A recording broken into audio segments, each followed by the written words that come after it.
महुआ बीने ला चल तो जाबो।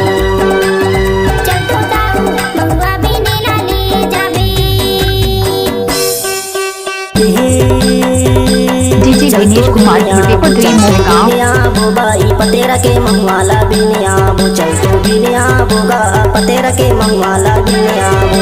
बीन जाबो बाई बीन जाबो, बीने आबोगा बीने आबो। बीन जाबोगा बीन जाबो, बीने आबोगा बीने आबो। चल तो बीने आबो बाई पतेरा के महुआला बीने आबो, चल तो बीने आबो बाई पतेरा के महुआला बीने आबो बाई।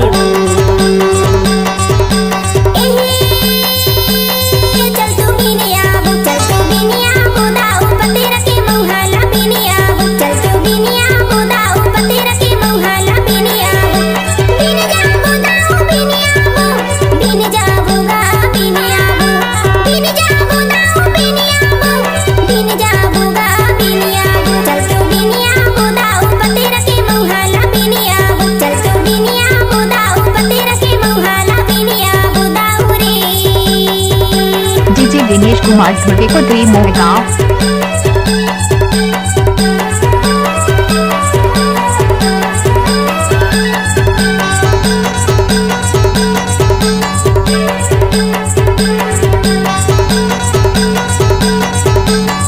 डीजे रिंकू मरावी कलविटोला। महुआ के बाई दारू बनाबो, महुआ के बाई दारू बनाबो।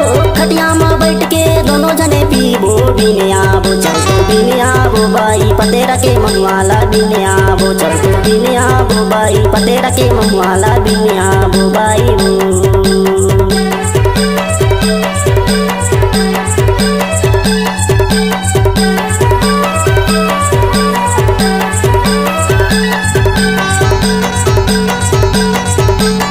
डीजे दिनेश कुमार छोटेपत्री मोहगांव।